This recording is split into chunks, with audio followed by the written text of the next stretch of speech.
We start your 6 o'clock hour with a weather impact alert as we track the aftermath of the latest round of heavy rains and strong winds that hit the area. We saw rain, heavy wind, and everything in between, including hail. What you can expect this morning as KGW News at Sunrise starts right now.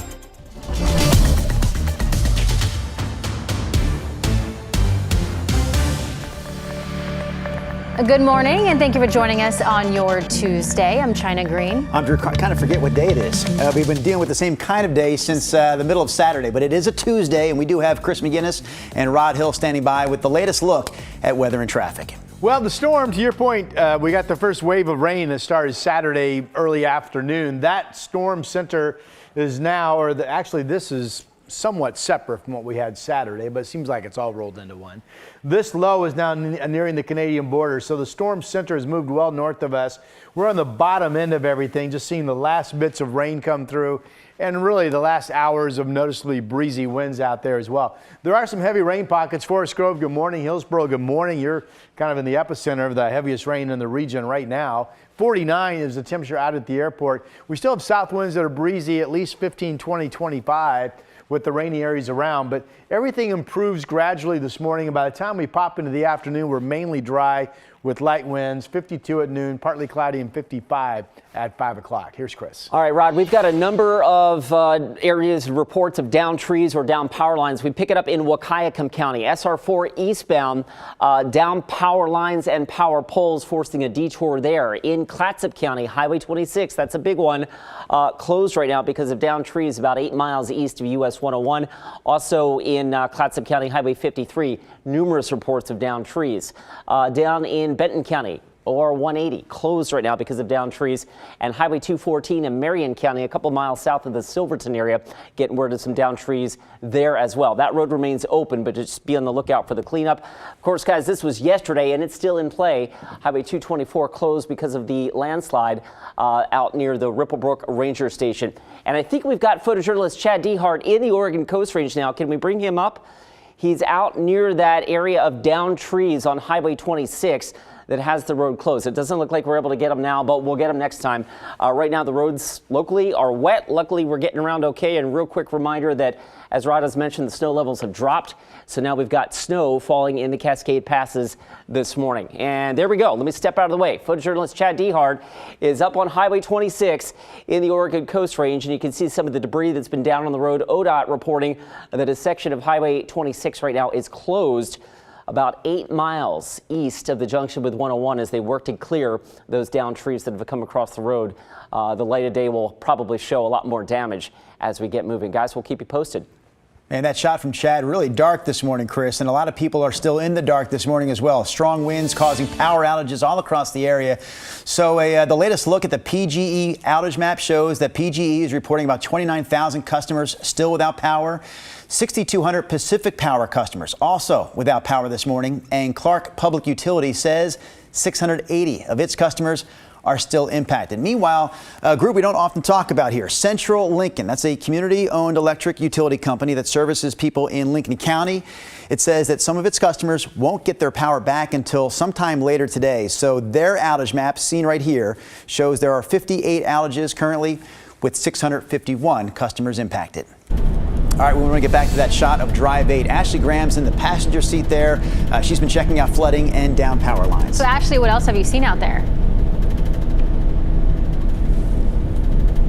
Yeah, good morning. We've been in Drive 8 making our way mostly around Washington County this morning. We saw some water on the road in the near Rock Creek Park this morning. That road closed. We also saw some down power lines and a road closure out near the Gales Creek area. So a lot of trouble spots this morning. Right now we're headed east on Highway 26. And while there's no problems right now with the highway here in the metro area, we do want to let you know that there are debris on the road. As we've been making our way around here, we've seen, branches and different things that have flown about throughout the night. So I just want to be aware as you're headed out. And also it is very dark. And so if there is water on the roadway, you want to give yourself an extra time to slow down this morning. I know that we want to see what you're seeing. So if you wake up and you see some damage this morning or you learn of a trouble spot, please let us know. Send us your pictures and videos, guys.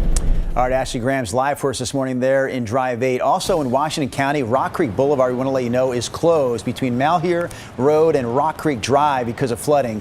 So the road is completely covered by water. You see that here in this video. You can't drive through it. So this morning you're going to need to find another way to get around that spot. Also, more school delays rolling in as we move through the morning here on Sunrise. A lot of these school districts are closer to the coast. So the Jewell, Napa, Lincoln County, and Astoria school districts all running 2 hours late this morning. Wahkiakum School District in Washington also running behind this morning. Full list of closings can be found on our website, KGW.com, specifically KGW.com/closings. Also, a reminder you can track all the latest with our weather and school closings at KGW Plus, available on Roku, Amazon Fire, and Apple TV. Another top story for us this morning. Local nurses have approved the latest contract offer from Providence, ending a nearly 7-week-long strike. According to their union, nurses at 8 Providence hospitals voted overwhelmingly in favor of the new deal. So that includes pay raises ranging from 20 to 42% over the course of the contract and 16 to 22% right away. Nurses also get retroactive pay and provisions around staffing levels. They're set to return to work by Thursday. Portland police, meanwhile, looking for at least 2 people they say robbed a bar at gunpoint in the Hazelwood neighborhood. So this happened late last Friday at Rounders on Northeast Halsey. We're going to show you here pictures from surveillance video inside the bar. Here they come. Witnesses say one man came in first, followed by 2 armed people in masks who were also wearing what looked like delivery driver vests. Police say they demanded money from the bartender.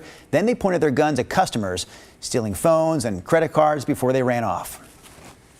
Also this morning, the Vancouver community is mourning the loss of former Mayor Royce Pollard.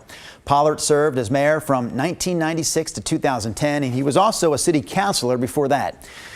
Pollard is credited with helping revitalize the downtown core of Vancouver, right around Esther Short Park. He also spearheaded several projects, including the Hilton Hotel directly across from the park. Royce Pollard was 85 years old. Lake Oswego police are asking for the public's help finding whoever fired multiple gunshots into the home of a CEO of a local nonprofit.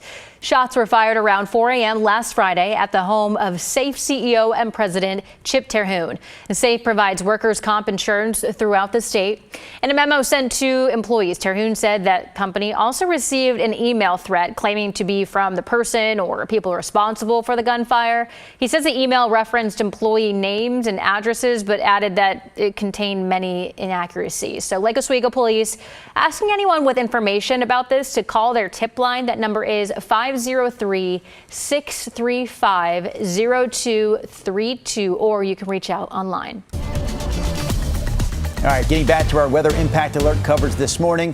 Big shout out to everyone who sent in photos and videos from what's happening in your neighborhood. So we got this shot from Michael. He shows a tree that fell onto a truck there in West Lynn. The good news here, it doesn't sound like anyone was hurt from that downed tree. And then this shows some of the hail that rolled through yesterday afternoon with the line of thunderstorms. So thank you to RW who sent this photo from South Salem. You want a bright spot in an otherwise stormy day? How about this from Christine?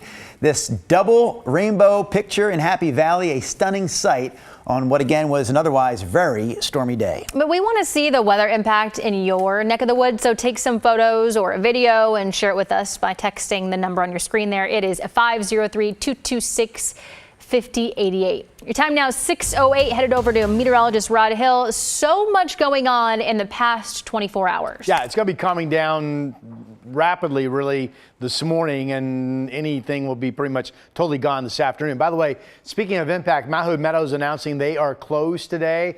I just checked at 6 o'clock, 9 minutes ago. They had a 91-mile-per-hour wind gust at around 6,000 feet. So they are closed due to wind. Timberline says they will be opening their lifts this morning.